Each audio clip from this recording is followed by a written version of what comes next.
She was always the one with the radiant smile, the glowing eyes that lit up every room she entered. The cameras loved her. The fans adored her. And in every interview, every public appearance, Demet Özdemir seemed unshakable. Confident. Graceful. Always composed, but there was one thing no one ever saw: the silence after the cameras stopped flashing, the tears that never made it to the tabloids, the way she'd stare out of hotel windows late at night, phone in hand, never typing anything, just waiting for a message that never came. No one saw it because she didn't let them. She was a master of hiding pain behind that dazzling public persona. And maybe that's what made it worse, that the world thought she was fine. That she had moved on. That she had won, but the truth, she had lost something far more valuable than any career victory. And the weight of that loss, though invisible to others, became something she carried every single day. It all began during the final months of her most talked about relationship, the one the world watched unfold in real time. Her and Can. Two stars that burned too brightly. Two souls caught in the fire of their own emotions. To the public, their story had ended quietly. No drama. No press statements. Just a subtle fade out. As if love had simply dissolved, but that wasn't what happened. What really happened, left her crying alone in places no one ever expected. It was during one of those nights, just weeks after their quiet split, that a makeup artist, one who had worked with her for years, found her sitting on the floor of her dressing room. Lights off. Music playing softly. Her eyes red. Demet had quickly wiped them, laughed it off, blamed the script of the new drama she was reading, but it wasn't the script. It was the memory of a voice. A touch.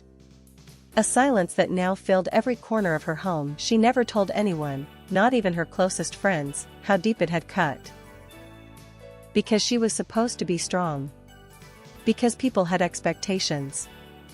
Because millions of followers were watching her every move, waiting to see who she'd become next, and she gave them what they wanted: red carpets. New roles. Laughter in interviews, but inside, it was something else entirely. There was a scene in one of her new series, where her character broke down in tears, and many thought it was her best performance ever. What they didn't know was that those weren't acted tears. That day, the pain had overwhelmed her. The director had praised her, unaware that he wasn't filming fiction. He was capturing something heartbreakingly real. Her co-stars had sensed it. A few even asked if she was okay. She nodded, smiled, said she was just tired, but she wasn't tired, she was heartbroken, the kind of heartbreak that lingers not because you want it to, but because everything around you still echoes that person. His jacket was still in her hallway closet.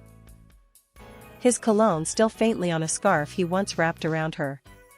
And in her kitchen drawer, tucked underneath a pile of old receipts, was a note he had scribbled on a napkin one morning: "You're the only place that feels like home."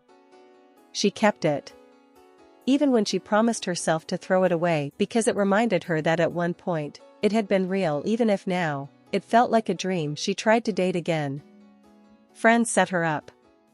She smiled through dinners, nodded through conversations, let her phone light up with names she barely remembered, but none of them were him, and she hated that her heart compared. Hated that no matter how far she tried to run emotionally, everything led back to him. She would scroll through old messages late at night. Their voice notes. The silly pictures they had taken during rehearsals. The ones where they looked like two people who had figured it out, and maybe that's what broke her most, that it almost worked, but almost doesn't hold your hand at night. Almost doesn't fight for you when things get hard.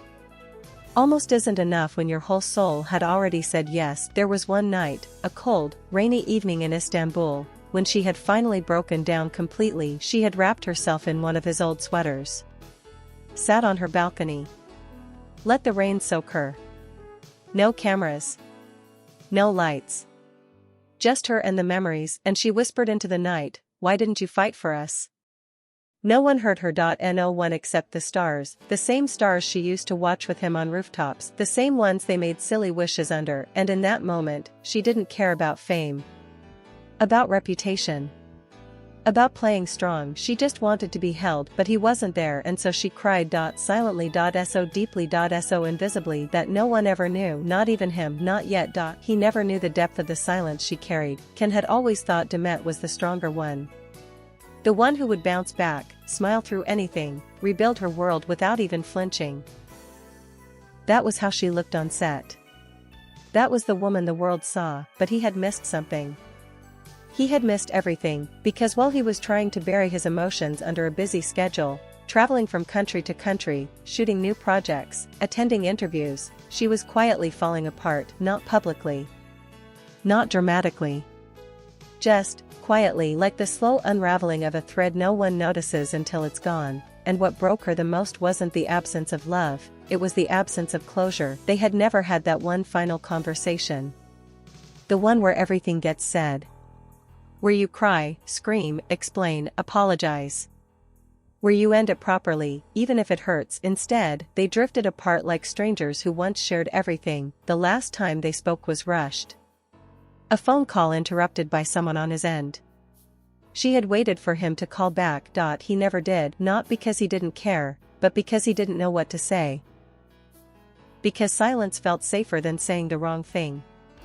Because he didn't know that silence was slowly destroying her. Months passed, she became more distant from the people who loved her. Her laugh, once genuine and full, began to sound rehearsed, and the worst part? No one noticed, because she had mastered the art of hiding it. But pain has a way of sneaking out, in the pauses between conversations, in the emptiness after applause, in the stillness of a hotel room after a day full of pretending. One night, during a flight back from a shoot, she finally opened the email draft she had written weeks ago. It was addressed to him. Unsaved. Unsent.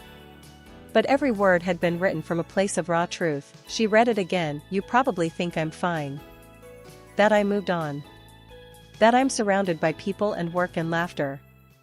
But the truth is, every time something amazing happens, I still want to call you first. Every time something breaks me, I still look for you. You disappeared so quietly, Can. And I stayed loud, in all the wrong places. Smiling for everyone except myself. I thought maybe, one day, you'd ask how I really am. But you never did. And maybe you never will.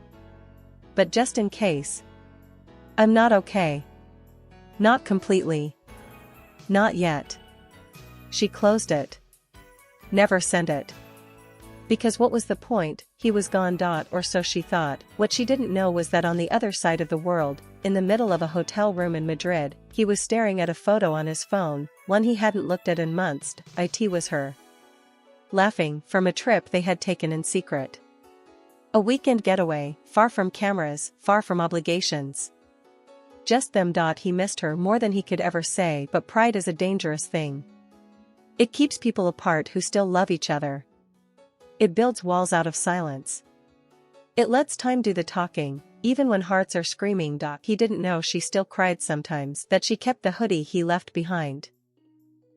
That his favorite song still played on her playlists. That she paused at places in the city where they once walked, hoping to feel even a trace of him, and she didn't know that he had written her letters. Ones he never sent.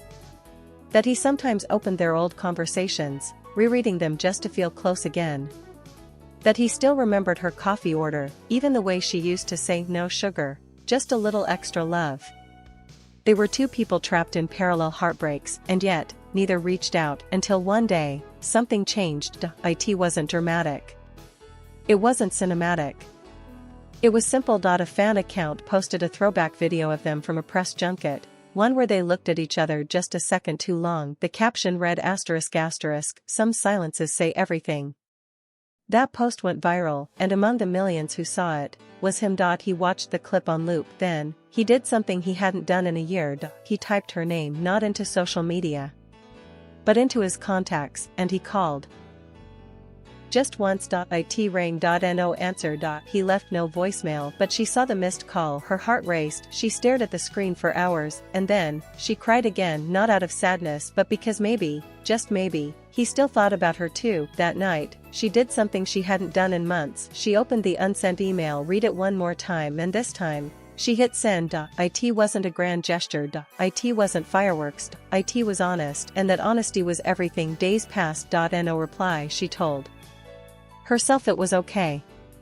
That she hadn't expected anything, but on the fourth day, a message came, just 4 words: I never stopped caring.